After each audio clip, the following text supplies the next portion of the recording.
Kansas City, Missouri. I'm in the outskirts. Lunch options are Denny's, a pizza place, and a Starbucks. So I'm gonna go to the pizza place. Looks like they got salads on the menu. Try to at least start off with a healthy meal. There was only one direct flight a day out of San Antonio, 2-hour flight. And it wasn't the most ideal timing. I got in at 2 p.m. local.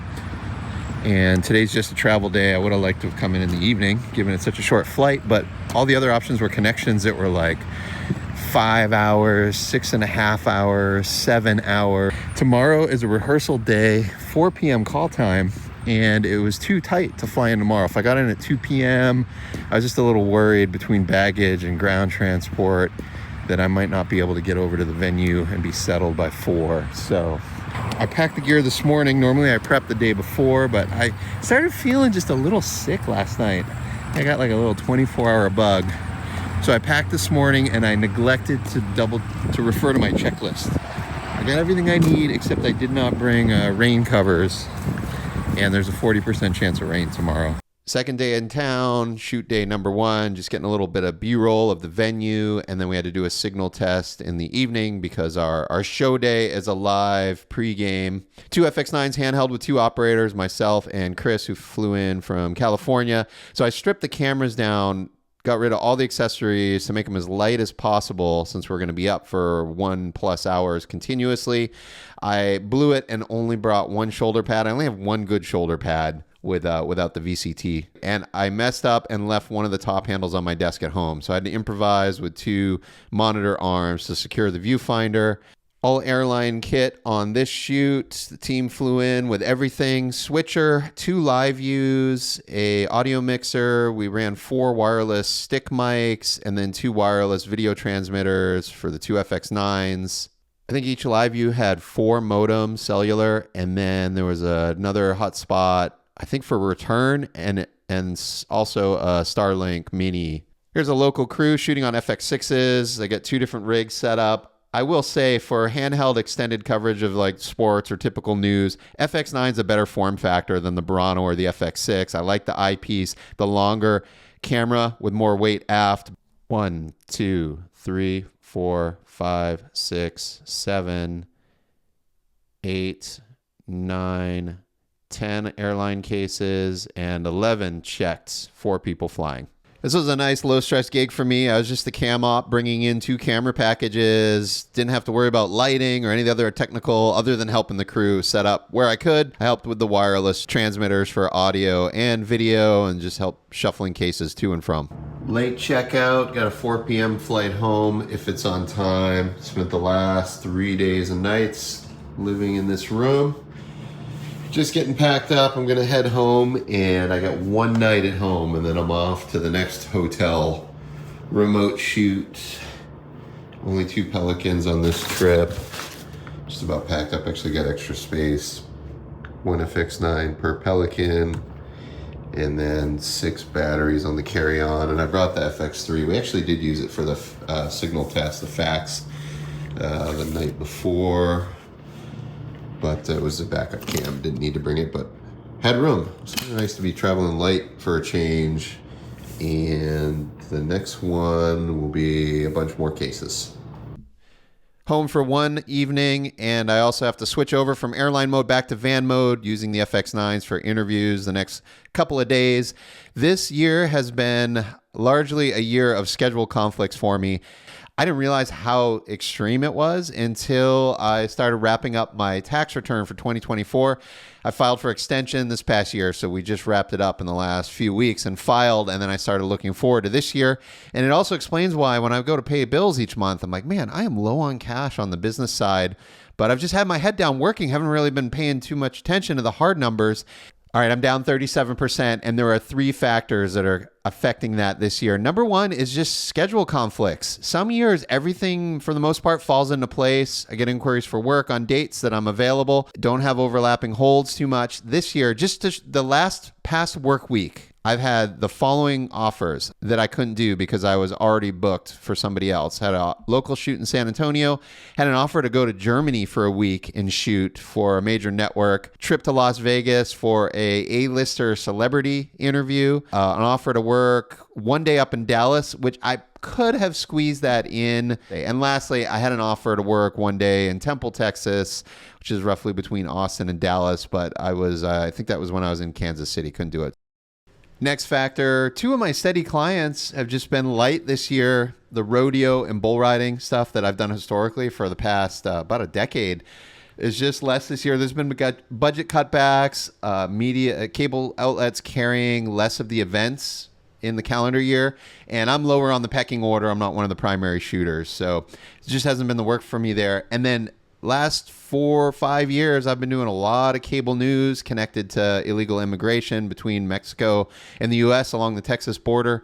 With the new administration in the White House, they've essentially stopped all of that. As I was doing that news, I was turning away work for some of my legacy agency and corporate clients because I would get booked like 5 days or 2 consecutive weeks of news. So I'd pass on a conflicting like 1 to 3 day interview job.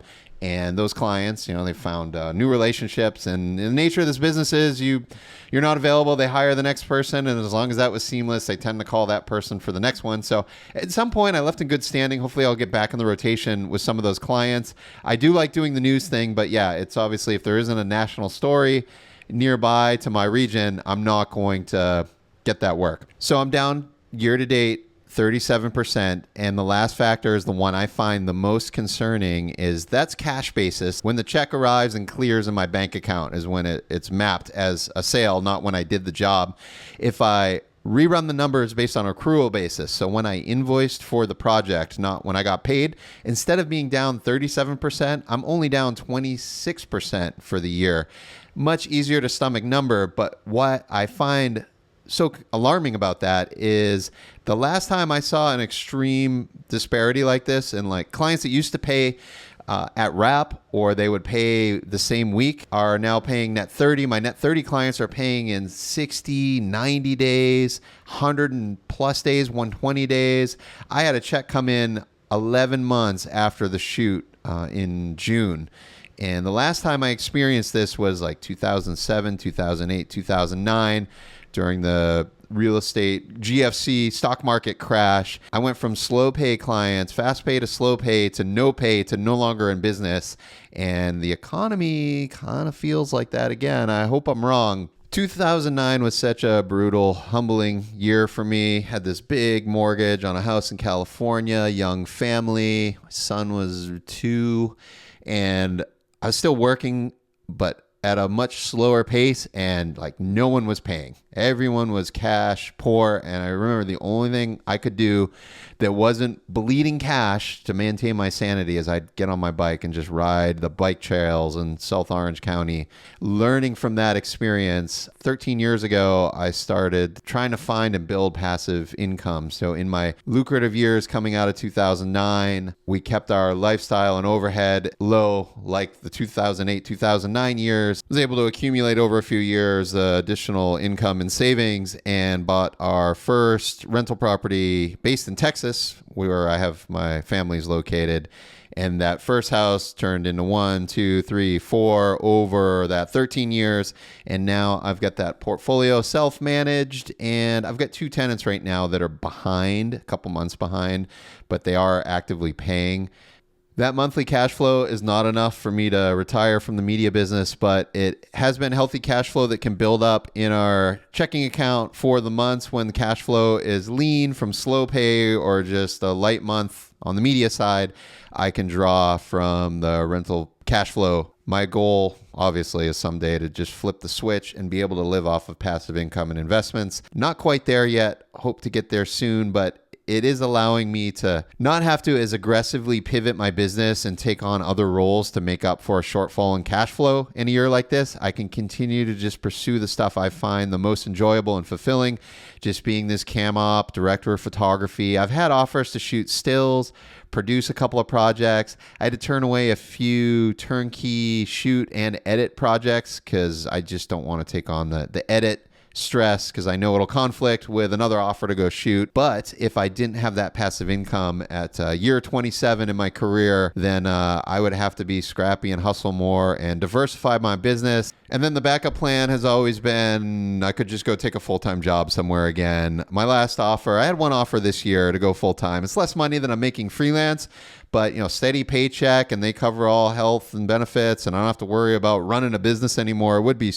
much lower stress. And even though I don't work 5 days every week, it goes in waves. I know I would be clocking less hours and could probably have a similar lifestyle with the right corporate gig. And I know I'm aging out of that window. Once I get into my 50s, it's going to get a lot more difficult for me to get a corporate job than when I'm below that cutoff. It's just the reality of it. So let me know where you guys are at in the comments. If you got 10, 20, 30 years in the business, are you feeling a dramatic slowdown this year, or am I in my own little anomaly? Oof. Oh, look, satellite uplink. All right, we're on the side of I-35. I think we're on Rainy Street in Austin. I've stayed at this hotel once before. I got Beck with me. I don't have any pants on. Hopefully there's no mirrors. We are shooting on 2 FX9s tomorrow, 2 camera interviews, but then we have a breakaway walking tour that they just added today. We were over there today. So instead of throwing an FX9 on my shoulder, which is what the budget was and how it was approved, I prepped the FX3 and I got the gimbal in here. I'm just going to go on that, and I'm going to switch from interview mode to a DJI mic on our subject. It's like 10 or 15 minutes of our day, just a real-time one-take kind of thing. And then I need to invest in a 16 to 35 Sony mount.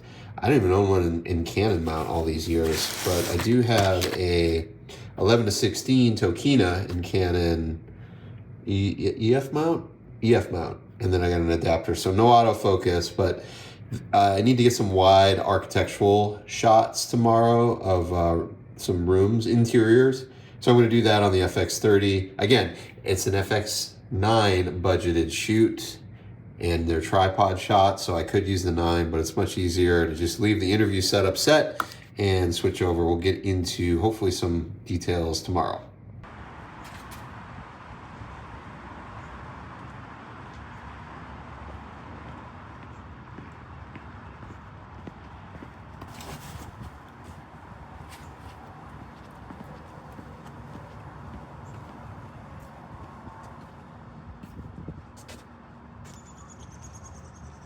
I've spent the last several months flying around the country with a couple of Pelican cases for an interview light kit. So nice to be working out of the van package again, just a bigger version of what I've been doing on the road. Back on B-Cam, 85mm Sigma Prime as our semi-profile alt angle. Shooting B-roll between interview setups. Our first setup, our second setup.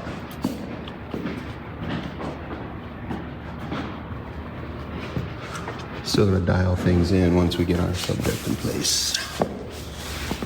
Low. I'm working on a special. I'm gonna do a little pool of light right there. So obviously it's auto-focusing on the background right now, but it's gonna be right in here. Actually, I think that I'm gonna move that chair over. This is more of my frame here. Yes, I like that. Close-up's kind of boring, but it'll be out of focus. Oh, I'm gonna switch this to teal and orange also on the LUT.